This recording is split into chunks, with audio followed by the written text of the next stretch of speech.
who are you and tell us what you do.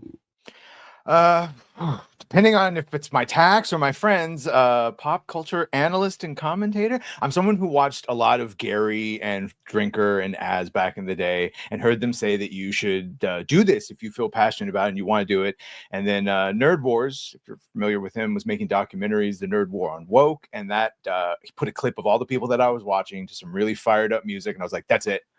I'm not dreaming about making the channel. I'm just going to do it. And I did, and came up with the idea of, because I didn't want to go with my real name and self. And originally I wasn't even going to show my face. So I had the badger motif. And then now somehow I get to stream with those people. And super surreal. But just, if you have the passion for it, do the channel. And yeah, let's go. Okay, where does the name Angry Badger come from?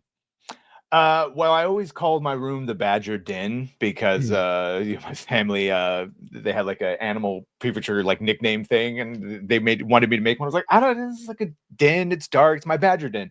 So, and then I can get quite passionate on takes that I care about, and it's often confused with anger. Now it can turn into anger, but it's obviously just passion.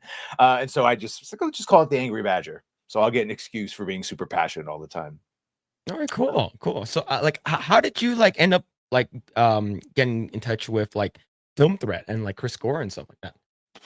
So I just started making videos, and then on the comment section of I think one of Nerd Wars videos, I was like, man, what a dream! I'll know I'll have made it when I end up in one of these documentaries. And at the time, he was looking for video footage for another documentary he was making, and then he was going to start doing live streams, and he liked what he saw with me, and he was like, maybe you come on live stream. And then but by the time we ended up live streaming together, we realized we had a little bit of rapport, and then started streaming for a while. I just threw a blind email to Critical Drinker, hey, you ever want a talking badger on your show sometime? Because you miss all the shots you don't take. Yep. And for some reason in this timeline, he actually responded to me and said yes. And so something I thought would never happen to Deb, and I got an open bar, and I apparently didn't embarrass myself. And I've been back. And I think the fourth time I was on with Chris, and then he asked me on, and then I just never left. I started reading super chats for him, and now I'm on Versus with Chris Gore, my hero, and I'm still waiting to wake up. I might be dead. I'm not sure, but yeah, it's just and there we go.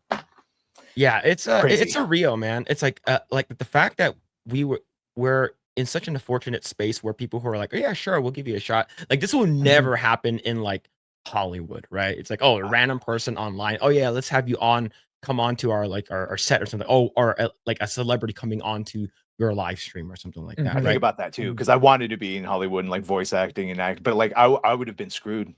I'd have been outed because of the ideology. So no, everything found its place right here. Now we're the media. Now more people were watching us than CNN and other places. Maybe not our channels specifically, but the YouTube, the sphere.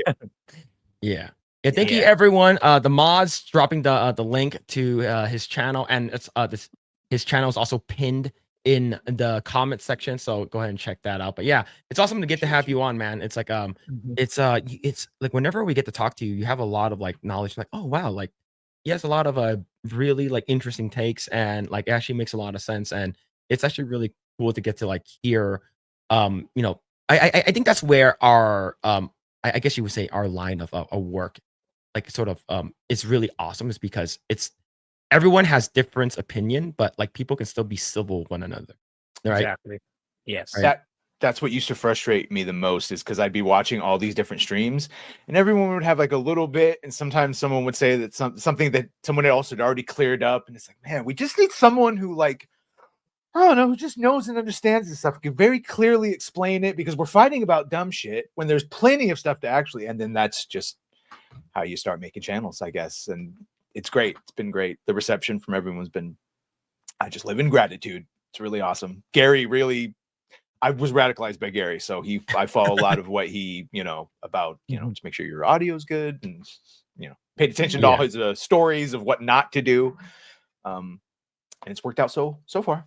Yeah. So, you guys were an inspiration too. I would always hear him say, hey, Project Eggroll, and shout you guys out. I knew that you guys had made, you guys were listeners that started to do something. I was like, see, it can be done. And now people say that about me, and it's super surreal, but that's what Gary was saying. Thanks for checking out this segment of the Project Eggroll podcast. If you like what we do here, please share, subscribe, hit the notification bell and you will know next time when we go live. We do go live every Saturday at 8 p.m. Once again, we are just getting started. Tons of more video to come. Thanks, and we'll see you guys next time.